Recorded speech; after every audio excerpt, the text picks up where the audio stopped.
Hello বন্ধুরা, সবাই কেমন আছো? আশা করি সবাই ভালো আছো। তোমরা আছো তোমাদের YouTube channel GK memory study. তো আজকে আরেকটি নতুন ভিডিও নিয়ে চলে আসলাম। যা আগের দিন দিয়েছিলাম ইতিহাসের প্রথম পর্ব, এটি দ্বিতীয় পর্ব। তো ভালো করে দেখো, আগের দিনের ভিডিওটি যারা দেখোনি তারা অবশ্যই দেখে নিও। ঠিক আছে, এখানে ইম্পর্টেন্ট কোশ্চেন আছে। তো বেশি কথা না বাড়ি আমি সোজা চলে যাবো আমার প্রশ্নের দিকে। তো আমাদের প্রথম প্রশ্ন, মানে এখানে 48 নম্বর প্রশ্ন, আগে 47খানা প্রশ্ন দেওয়া হয়েছে ফার্স্ট ভিডিওতে। তো এটা তার পরের পর্ব, তাই 48 নম্বর প্রশ্ন। তো আমাদের প্রথম প্রশ্ন হলো, মহারাষ্ট্রে ইলোরা গুহা মন্দির কাদের আমলে তৈরি হয়? মানে কোন বংশের আমলে তৈরি হয়? তো আমাদের সঠিক উত্তরটি হলো অপশান এ, রাষ্ট্রকূট। তার সাথে বলে রাখি অপশান দেওয়া আছে, তোমরা কে কটা পারছো দেখে নিও অবশ্যই। চলে যাই তার পরের প্রশ্ন, 49তম প্রশ্ন। মিলিন্দহ পঞ্চহ হলো কি? এটি সাংস্কৃতিক নাটক, নাকি জৈন রচনা, নাকি পালি গ্রন্থি, নাকি ফরাসি গ্রন্থি? তো আমাদের সঠিক উত্তরটি হলো অপশান সি, পালি গ্রন্থি। চলে যায় তার পরের প্রশ্ন, 50 নম্বর প্রশ্ন। হর্ষবর্ধনের রচিত নাটকটি হলো কোনটি? এখানে 4টে অপশান দেওয়া আছে, এর মধ্যে কোনটি হর্ষবর্ধনের রচিত নাটক? ঠিক আছে, তো 4টি অপশানের মধ্যে সঠিক উত্তরটি হলো অপশান সি।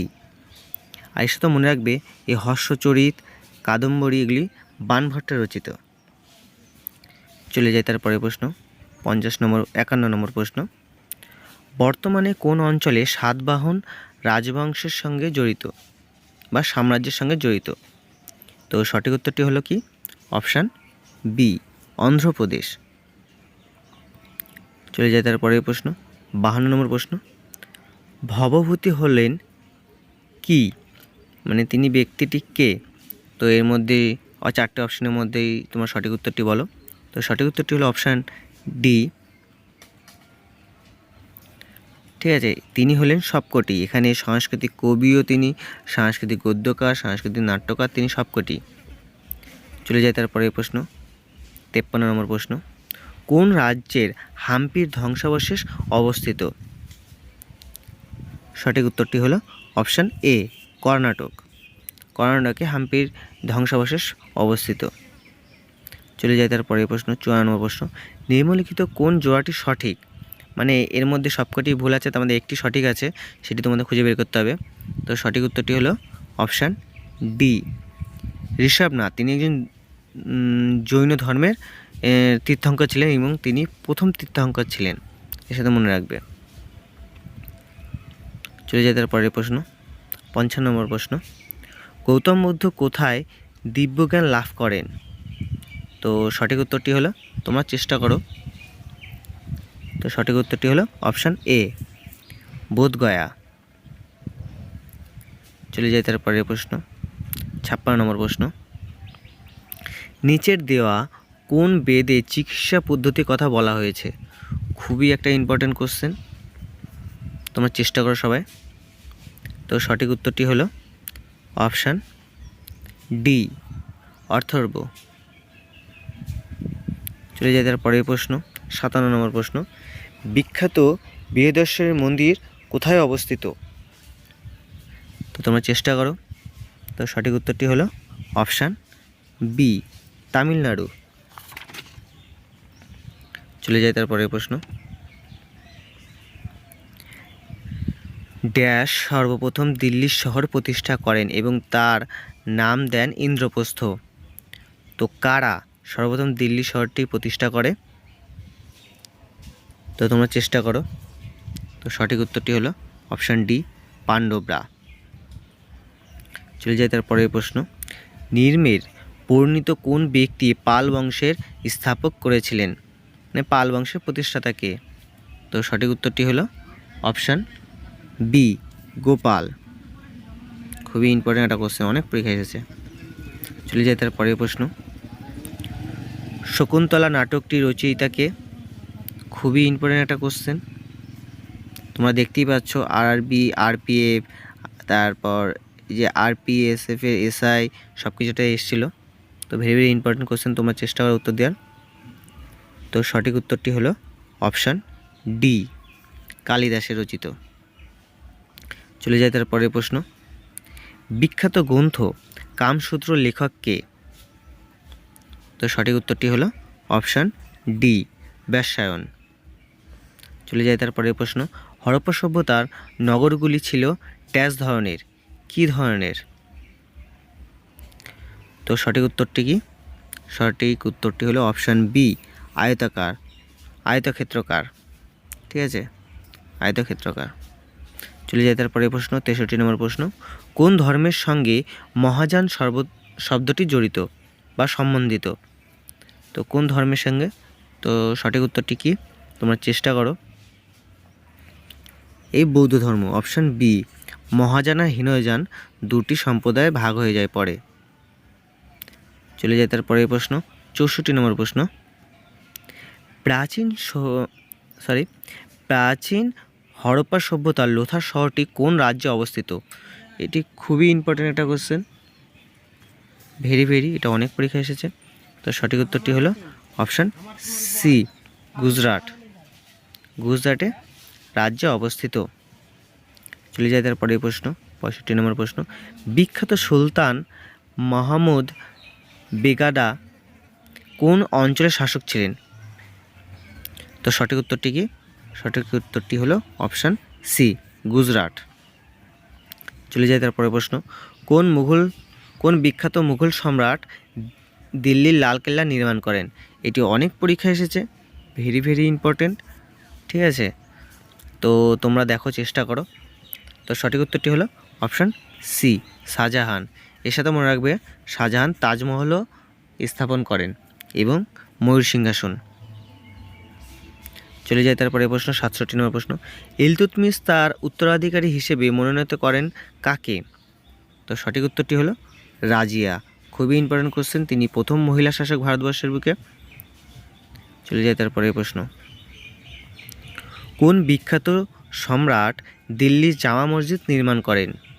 তো সঠিক উত্তরটি কি হলো শাহজাহান। আগেই বললাম তিনি তাজমহল নির্মাণ করেন, লালকেল্লা নির্মাণ করেন, খুবই ইম্পর্টেন্ট। এবং তার যুগকে বলা হয় স্বর্ণযুগ, মুঘল বংশের তার যুগকে স্বর্ণযুগ বলা হয়। চলে যায় তারপরে প্রশ্ন, আমির খসরু কোন সম্রাটের সভাকবি ছিলেন? খুবই ইম্পর্টেন্ট একটা কোশ্চেন, ভারতের তোতা পাখিও বলা হয় তাকে। ঠিক আছে, মনে রাখবে। তার সাথে তার সঠিক উত্তরটি হলো অপশান ডি, আলাউদ্দিন খলজি। আলাউদ্দিন খলজির সভাকবি ছিলেন আমির খসরু। চলে যায় তারপরের প্রশ্ন 70 নম্বর প্রশ্ন, কে দিল্লিতে অশোক স্তম্ভ এনেছিল? খুবই ইম্পর্টেন্ট একটা কোশ্চেন। তো সঠিক উত্তরটি কি? Option C, Firoz Shah Tughlaq. চলে যায় তারপরের প্রশ্ন, সুফি সন্ত যিনি মুঘল সম্রাটের আকবরের সঙ্গে জড়িত? খুবই ইম্পর্টেন্ট। তো সঠিক উত্তরটি কি? Option C, Sheikh Salim Chishti. চলে যায় তারপরের প্রশ্ন, কে দেওয়ান-ই খয়রাত নামে আলাদা বিভাগ চালু করেছিলেন? তো সঠিক উত্তরটি কি? সঠিক উত্তরটি হলো অপশান সি, ফিরোজ শাহ তুগলক। চলে যায় তারপরে প্রশ্ন, প্রথম ভারতীয় শাসক যিনি রাজস্ব ব্যয় করে হজ যাত্রা আয়োজন করেন? খুবই ইম্পর্টেন্ট একটা কোশ্চেন, আকবর। সঠিক উত্তরটি হলো আকবর, অপশান এ। তাকে মুঘল সাম্রাজ্যের শ্রেষ্ঠ রাজা বলা হয়। চলে যায় তারপরে প্রশ্ন, পর্যটক ইবন বতুতা কোন দেশ থেকে ভারতে এসেছিলেন? খুবই ইম্পর্টেন্ট, অনেকগুলো পরীক্ষা এসেছে। তো সঠিক উত্তরটি হলো অপশান সি, মরক্কো থেকে এসেছে। তিনি মোহাম্মদ বিন তুগলকের আমলে এসেছিল। চলে যায় তার পরের প্রশ্ন, কে 1605 খ্রিস্টাব্দে আগ্রা শহর স্থাপন করে এবং এটি রাজধানী পরিণত করেন? খুবই ইম্পর্টেন্ট একটা কোশ্চেন, উত্তরপ্রদেশের আগ্রায় অবস্থিত। তো সঠিক উত্তরটি কি? Option B, Sikandar Lodi. চলে যায় তার পরের প্রশ্ন, মোহাম্মদ বিন তুগলক তার নতুন রাজধানী নামকরণ কি করেন? তো তার রাজধানীর নাম ছিল কি? অপশান সি, সঠিক উত্তর দৌলতাবাদ। খুবই ইম্পর্টেন্ট, এটা অনেক পরীক্ষা এসেছে। দেবগিরি থেকে দৌলতাবাদ নামকরণ করেন। চলে যায় তার পরের প্রশ্ন, বাবর তার জীবনের অভিজ্ঞতাগুলি যে গ্রন্থে লিপিবদ্ধ করেন তা হলো কোনটি? কোন গ্রন্থে তিনি লিপিবদ্ধ করেন? তো সঠিক উত্তরটি হলো অপশান এ তুজকি বাবরি। খুবই ইম্পর্টেন্ট, এটি তুর্কি ভাষায় লেখা, মনে রাখবে এটা তুর্কি ভাষায় লেখা। চলে যায় তার পরের প্রশ্ন, নিম্নলিখিত কোন জোড়াটি ভুল? মানে এখানে 3টি জোড়া সঠিক এবং একটি ভুল, সেটি খুঁজে বের করতে হবে। তো সঠিক উত্তরটি হলো অপশান সি আমির খসরু তিনি জাহাঙ্গীরের দরবারে ছিলেন, এটি ভুল। মানে এখানে বলেছে কোনটি ভুল, তা এটাই ভুল, এটি তার মানে সঠিক উত্তর। তো এর সাথে বলে রাখি, ভিডিওটি কেমন লাগছে অবশ্যই কমেন্টে জানিও এবং বন্ধুদের মধ্যে শেয়ার করে দিও। চলে যায় তার পরের প্রশ্ন, কে ভক্তিবাদী আন্দোলনের সূচনা করেন? সঠিক উত্তরটি হলো অপশান বি রামানুজ। চলে যায় তার পরের প্রশ্ন, 80 নম্বর প্রশ্ন, চতুর্থ মুঘল সম্রাট ছিলেন কে? খুবই ইম্পর্টেন্ট। তো সঠিক উত্তরটি হলো অপশান বি জাহাঙ্গীর। চলে যায় তার পরের প্রশ্ন, কোন বংশের সময়কালকে গোলকুণ্ডের ফোর্ট নির্মাণ হয়েছিল? কোন বংশের সময়কালে গোলকুণ্ডের ফোর্ট নির্মাণ হয়েছিল? তো সঠিক উত্তরটি হলো, তোমরা চেষ্টা করো,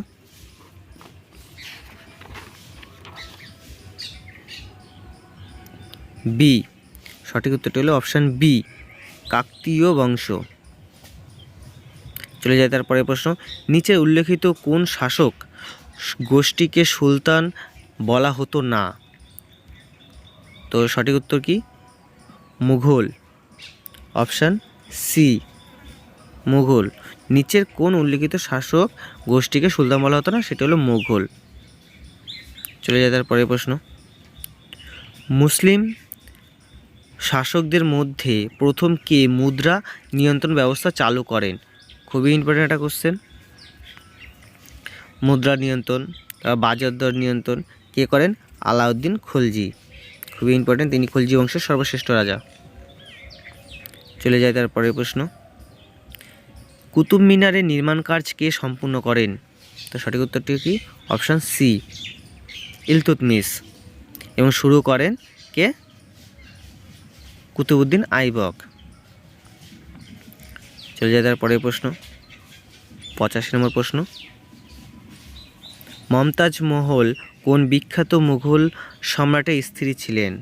তো এটা আশা করি আমরা সবাই জানি, শাহজাহানের স্ত্রী ছিলেন এবং তিনি মারা যাওয়ার পরই শাহজাহান তাজমহল তৈরি করেন।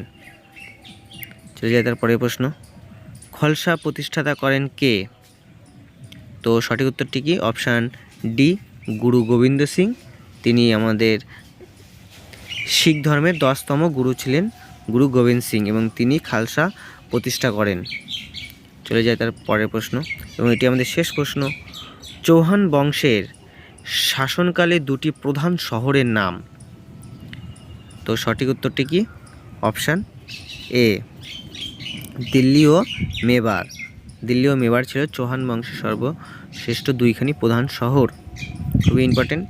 তো আমাদের এখানেই শেষ হয়ে গেল ভিডিওটি।